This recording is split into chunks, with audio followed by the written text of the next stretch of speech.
পাকা আম দিয়ে নতুন কিছু বানাতে চাইলে পাকা আমের এই পোয়া পিঠে বা তেল পিঠে বানিয়ে খেতে পারেন। বানানো খুব সুন্দর হয়ে যায় আর খেতেও কিন্তু ভীষণ টেস্টি হয়। পাকা আমের পোয়া পিঠে বানানোর জন্য ফার্স্টে আমি মেজারমেন্ট কাপে নিয়ে নেব 1 কাপ চালের গুঁড়ো। চালের গুঁড়োর পরিবর্তে আপনারা সুজিও ব্যবহার করতে পারেন। আর নিয়ে নেব 1 কাপ ময়দা। আর দিয়ে দিচ্ছি এখানে 2 টেবিল চামচ গুঁড়ো দুধ। গুঁড়ো দুধটা দিলে টেস্টটা খুব ভালো আসে আর খেতে ভালো লাগে। হাফ কাপ মতো দিয়ে দেব চিনি। মিষ্টিটা অবশ্যই আপনাদের স্বাদ অনুযায়ী দেবেন, তবে হাফ কাপ দিলে এটাতেই পারফেক্ট। 1.25 কাপ মতো দিয়েছিলাম। একটা আমকে আমি খুব সুন্দর মতো করে পেস্ট করে নিয়েছিলাম। আর আমটাকে খুব ভালো মতো পেস্ট করে নিতে হবে, যেন একদমই ছোবড়া ছোবড়া ভাব না থাকে। খুব ভালো মতো আমটাকে পেস্ট করে নিয়ে মেজারমেন্ট কাপের 1.25 কাপ মতো দিয়ে দিয়েছিলাম আমের পিউরি। এবার দিয়ে দেব পরিমাণ মতো জল দিয়ে, মানে অল্প অল্প জল দিয়ে খুব সুন্দর একটা ব্যাটার বানিয়ে নিতে হবে। আমার প্রায় 1.25 কাপ মতো জল লেগেছিল। আর জলের পরিমাণটা একটু ব্যালেন্স হিসাবে দেবেন, যেহেতু এটা পোয়া পিঠে হচ্ছে, আমরা সচরাচর যেরকম পোয়া পিঠে বানাই সেই রকমই জল লাগবে। প্রায় 1.25 কাপ মতো জল লেগেছিল। অল্প অল্প জল দিয়ে ময়দাটাকে কিন্তু খুব ভালো মতো ফেটিয়ে নিতে হবে। মানে পিঠের এই ব্যাটারটাকে খুব সুন্দর মতো করে কিন্তু ফেটিয়ে নিতে হবে। আপনারা চাইলে চামচ দিয়ে করে নিতে পারেন, আমি হ্যান্ড উইক্স দিয়ে খুব সুন্দর মতো করে ফেটিয়ে নিচ্ছি।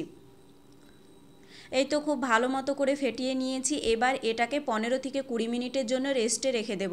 15 থেকে 20 মিনিট পর আপনাদেরকে দেখাচ্ছি। এই তো আমি প্রায় 20 মিনিট মতো রেখেছিলাম। আর খুব সুন্দর মতো করে কিন্তু পিঠের এই ব্যাটারটা আমার সেট হয়ে গিয়েছে। দেখুন খুব ভালো মতো কিন্তু সেট হয়ে গিয়েছে। আর এই রকমই আপনাদেরকে ঘনত্বটা রাখতে হবে। ঘনত্বটা যদি একটু পাতলা কিংবা বেশি ঘন হয়ে যায় তাহলে কিন্তু পিঠেগুলো একদমই ভালো হয় না। এইদিকে আমি কড়াইয়ে আগে থেকে তেল বসিয়ে দিয়েছিলাম। তেলটাকে খুব ভালো মতো গরম করে নিয়ে গ্যাসের আঁচটা মিডিয়াম ফ্লেমে রেখে কিন্তু এগুলোকে ভেজে নিতে হবে। তেলটাকে অবশ্যই খুব ভালো মতো গরম করে নেবেন। এই তো তেলটাকে খুব সুন্দর মতো করে গরম করে নিয়ে গ্যাসের আঁচটা মিডিয়াম ফ্লেমে রেখে কিন্তু এগুলোকে খুব ভালো মতো ভেজে নিচ্ছি। আর এগুলো কিন্তু খুব সুন্দর মতো করে ভাজাও হয়ে যাবে।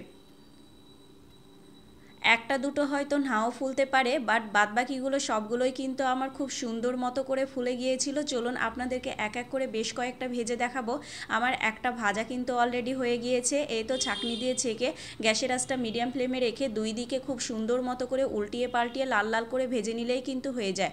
অলরেডি আর একটা আমি দিয়ে দিয়েছিলাম। আর এটা দেখুন কত সুন্দর মতো ফুলকোভাবে ফুলে গিয়েছে। এই তো কিছুই না, গ্যাসের আঁচটা মিডিয়াম ফ্লেমে রেখে খুব সুন্দর মতো করে কিন্তু উল্টিয়ে পাল্টিয়ে হালকা ব্রাউন কালার করে ভেজে নিতে হবে।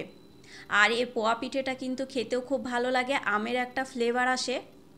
আপনারা যারা এখনও বাড়িতে বানাননি একবার হলো বানিয়ে খেয়ে দেখতে পারেন। খেতে কিন্তু খুব টেস্টি হয়। আর আমের সিজনে যেহেতু এখন অ্যাভেলেবল আমটাও পাওয়া যাচ্ছে। এই তো খুব সুন্দর মতো করে কিন্তু এক এক করে সমস্ত পিঠেগুলো আমি বানিয়ে নেব। অলরেডি একটা বানানো আর একটা বানানো আমার হয়ে গিয়েছে। এই তো আর একটা বানানো কিন্তু আমার হয়ে গিয়েছে। তাহলে পিঠের এই রেসিপিটা কেমন লাগলো অবশ্যই কমেন্ট করে জানাবেন। আর বাড়িতে এখনও না বানিয়ে খেয়ে থাকলে একবার হলো বানিয়ে খেয়ে দেখবেন।